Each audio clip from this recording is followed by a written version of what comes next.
Is Scottie Scheffler the next Tiger Woods? What's going on, guys? I wanted to make this video to provide kind of a different perspective on this kind of question, this line of thinking.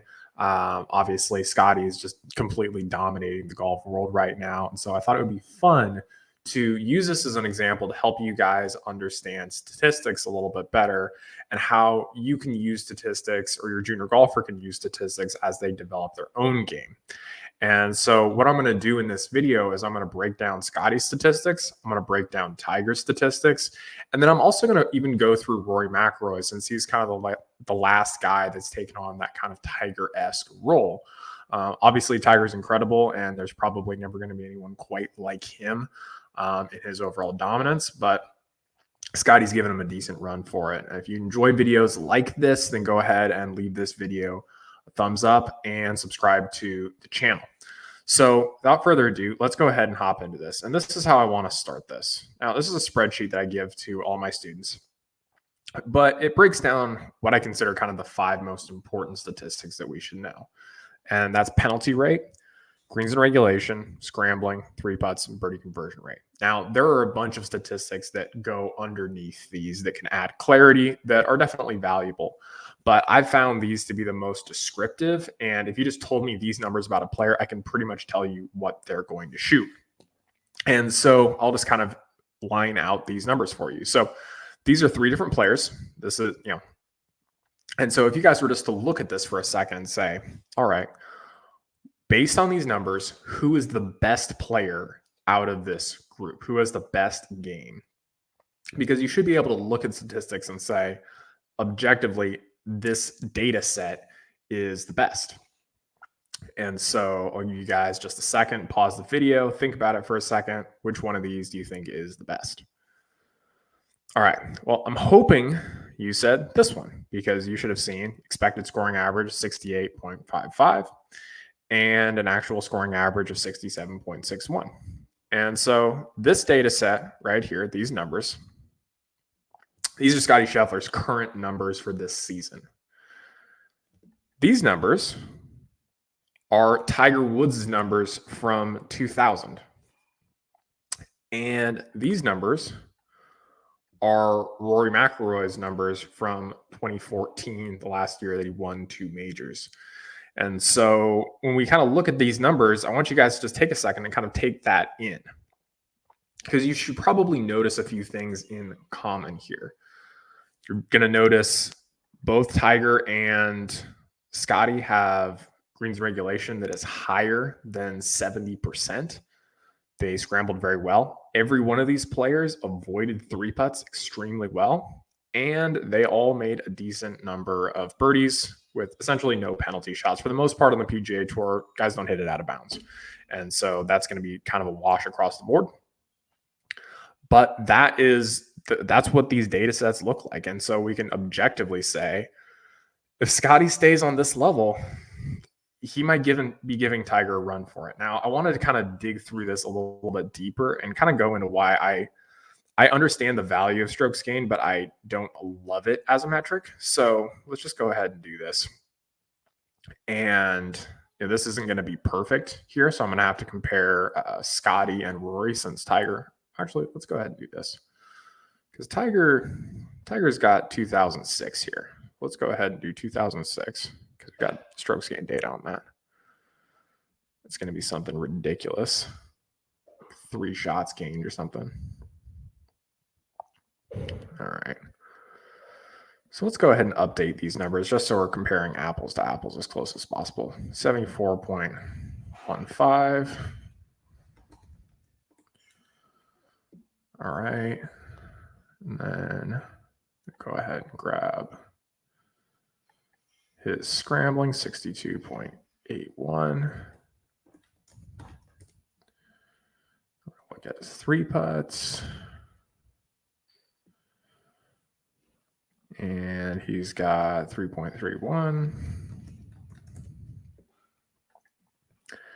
And we've got, let's see, birdie conversion rate, 35.26. All right, perfect. And then let's just also go ahead and grab a scoring average, which just so we have that. 68.73.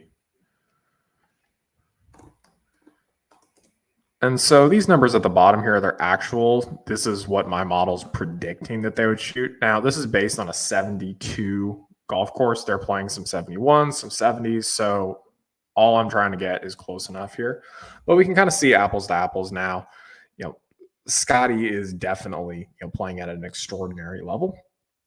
But now let's kind of go into the piece that I wanted to show you guys. So if we look at strokes gained across the board, Scottie's off the tee, he's gaining 0.9 shots.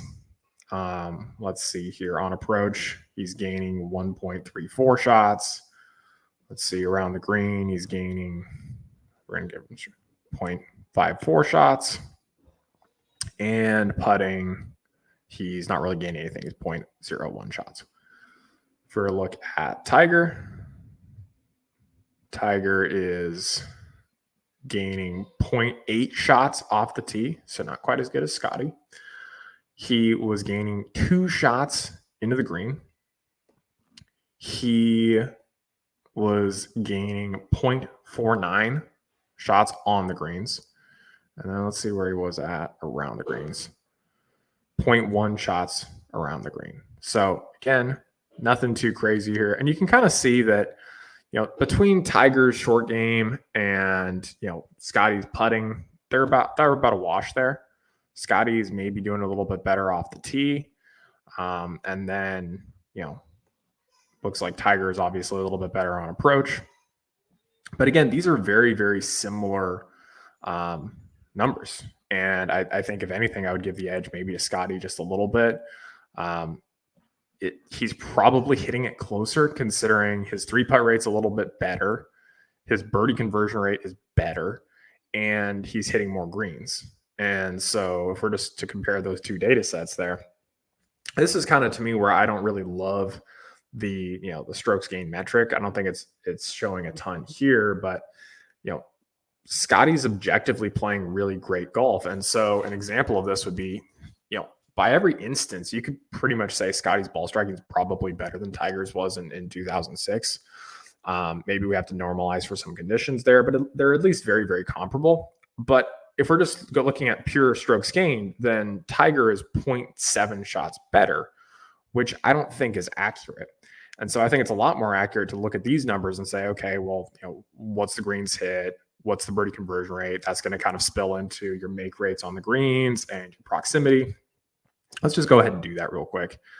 And I know this video is a little bit looser, but hopefully you guys are enjoying kind of the thought process that goes through this. So 35 feet proximity. That doesn't tell us a ton. I want to see approach shots here. So 22 feet, 21 feet. He's actually closer from 150, 175 versus 125, 150. So he's obviously really, really good there. But also makes a ton of sense because we're hitting a lot of shots from these distances. Here, we're not hitting a ton of shots here, but he's really good at his wedges. All right. And then longer stuff, 32. How does that compare to Tiger? So Tiger, 21, same like Scottie. Drop in performance here, 23. Pretty solid with his wedges. Pretty solid with his longer stuff. Looks like he's a little bit better on the longer ones than Scottie is right now. Scottie's a little bit better with the wedges, it seems like. So again, if we're comparing these two data sets just from proximity, greens and regulation, all that stuff, I would say that these are pretty comparable ball striking performances. And I think that the metric of saying that Tiger is, 0.7 to 0.8 better is just not super helpful or accurate. And so that's when I work with my students. I don't really go based off of the strokes gained perspective. I go off of this perspective because I think it's a lot more helpful in development here. Now, I'll pull in Rory as just kind of the last one. And, this is obviously an amazing season by Rory, but that just shows you how good Tiger and Scottie are playing. Same thing here. Let's look at driving. So he was gaining 1.37 off the tee. Fine. On approach is 0.6. So a decent stretch from Tiger and Scottie there. Around the greens, pretty mediocre. And then on the greens, fairly mediocre. So again, it's not the end of the world. It's not the worst thing ever. And certainly Rory probably has the worst setup here. And these are obviously all great seasons. But I hope this is helpful for you guys to kind of visualize the stats that have the biggest impact on where your junior golfer is at. And so if we ask ourselves a question, is Scottie the next Tiger? Well, the question is, can he do it for another 10 years? That's what Tiger did. And so if he can do that, then that'd be amazing. But is he playing the level of golf that Tiger was in probably 2000, 2001, 2002? I don't see how you couldn't say that he is. He's absolutely dominating. And this is the formula behind it. So when you have your junior golfer, you want to be thinking about, how do we get greens in regulation as high as possible? How do we eliminate three putts? If we can do those two things, it's just going to be really, really difficult to shoot bad scores. Now, I'll just show you guys this real quick.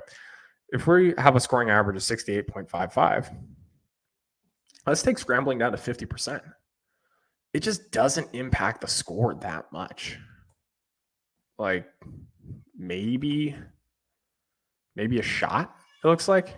So we just dropped 20% performance in scrambling. So a lot of people might look at Scottie and be like, oh my God, his short game is so good. But I mean, he's just ball striking these golf courses to death. And if he's not three putting and he's making a few putts, he's going to be in a really amazing spot. So hopefully this was helpful for you guys in understanding statistics a little bit better, how your junior golfer can implement this in their game, and also just kind of understand what the guys are doing at all points in time. This is 2024, this is 2000, this is 2014. You can see the game of golf is in as good a hands as it ever has been. But it also kind of shows you guys like what the elite players have always done. They're going to hit a ton of greens.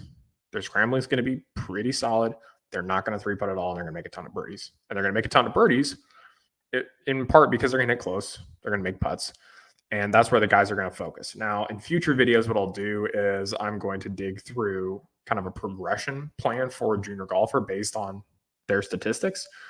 But this is the end game. Like, this is as good as you can do it, and this is what it looks like. So if you want to help your junior golfer model things out for themselves, this is what they should be striving for. So hope this video was helpful for you. Leave a comment, your biggest takeaway, like it, and subscribe to the channel if you enjoyed this and want to see more videos like it.